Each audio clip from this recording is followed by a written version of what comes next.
Here's how to make an AI voice so you're spending less time creating content and more time baking with your kids, hanging out at a soccer game, or daydreaming about that next business venture. First, I'm going to show you how to prepare to make your AI voice. Then I'll share the dirt behind the AI tools that are going to be best for creating your AI voice. Then I'll show you what to look for so you know if it actually sounds like you or if it just sounds like you in your head and not to anyone else.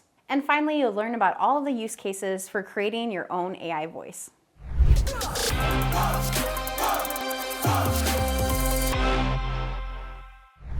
The first thing you need to do when you're creating your AI voice is to come up with your samples. These can range anywhere from 5 to 15 minutes long each and should total about 3 hours. The reason you want to have that much content is so that it has a wide range of how you sound. In workshops, on podcasts, you want to choose samples that have a full range of volume, a full range of voice, a full range of tone. If the sample you're choosing is totally monotonous, it's not going to work, unless that's how you really sound. If you sound like the professor from Ferris Bueller's Day Off, then by all means, choose content that sounds monotonous. Samples that I've used in the past are samples from workshops, from webinars, from podcast interviews. Whatever you do, you want it to be of just you speaking, not you and someone else. And you want it to be something that's short enough that you're not getting fatigued.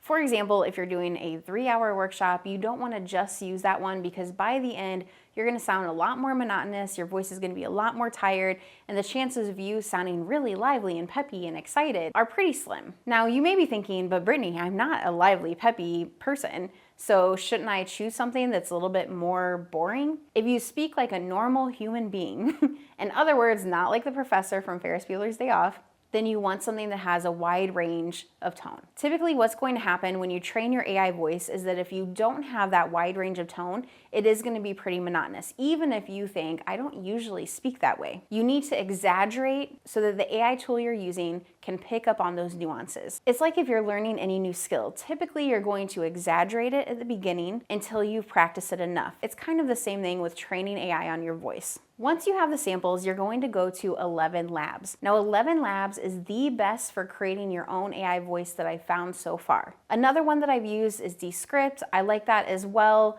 but 11 Labs, in my opinion, is the best of the best. Once you're there, you're going to click Add New Voice. Then you click Professional Voice Cloning. Now, I have to tell you, I avoided doing this for ages because I thought it'd be too hard to train, it'd be too expensive, there's no way that I could do this, but it's actually really pretty affordable. At only $22 a month, this has come in handy more often than I thought it would. As a parent of a preschooler, I can tell you that once she started school, I got sick all the freaking time.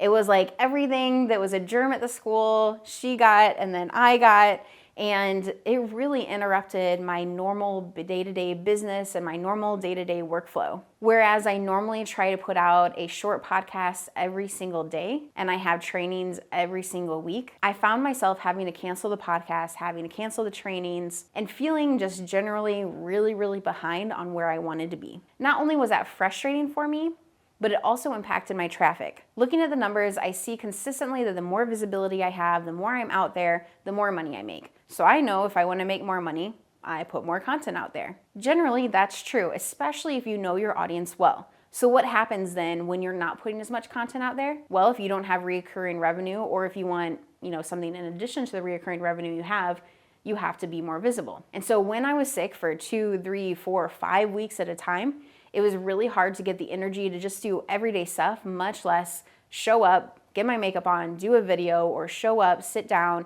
do a podcast episode. And at first I thought this is just how it has to be. When I realized though how affordable it was for me to use 11 Labs to clone my voice, I decided the next time I'm not sick, I'm doing this and I'm gonna make it happen so nothing has to slow me down. And that's exactly what I did. And so the next time I was sick, because I had the voice clone already in place, I just had to type something up and then it actually read my podcast episode for me with the inflections, with the ups and downs, with all the nuances of my voice. There were even times where I wasn't sure if I actually recorded that episode or if it was an 11 Labs voice clone.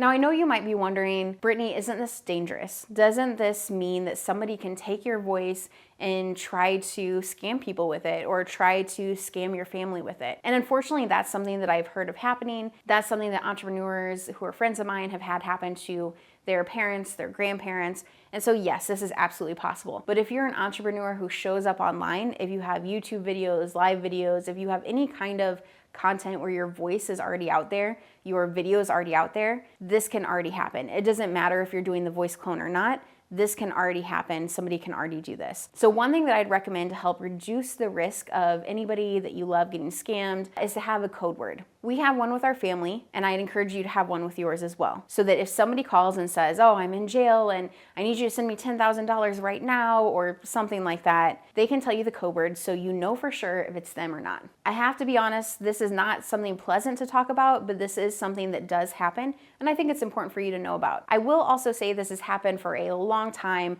This didn't just come onto the scene in the last few years. This has been happening far before then. So if you didn't already have a code word, it's a really good idea to have one now.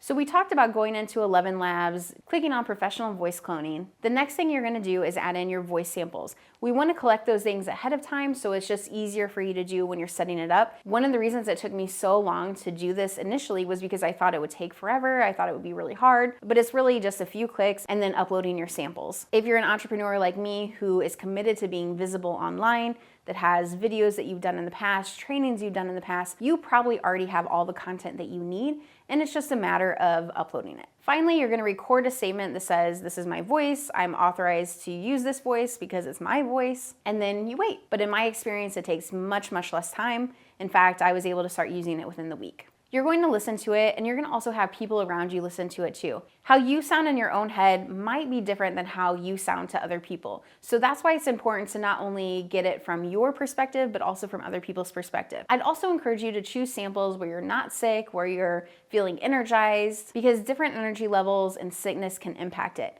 Anytime I've had this not work, it's because I uploaded samples from when I was sick and I sounded kind of croaky and my voice was like an octave lower. So I didn't sound like my normal self.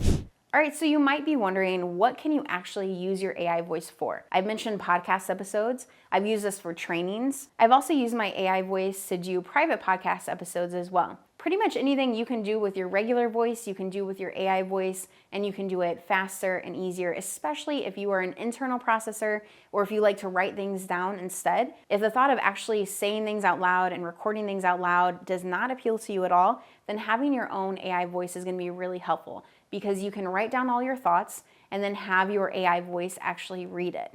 Today we talked about 11 Labs, which is one of my favorite tools, but there's so many other helpful, effective AI tools. But I don't want you to have to waste your time figuring out all the ones that work and don't work, or spending tons of money on something only to realize this is not the AI tool for you. I've done all that for you, so you don't have to. Click the link that comes with this video. You'll get my free top AI tools list so that the AI tools you're using are the most cost-effective and the most helpful. My name is Brittany Long. Click the link that comes with this video to get the top AI tools list today.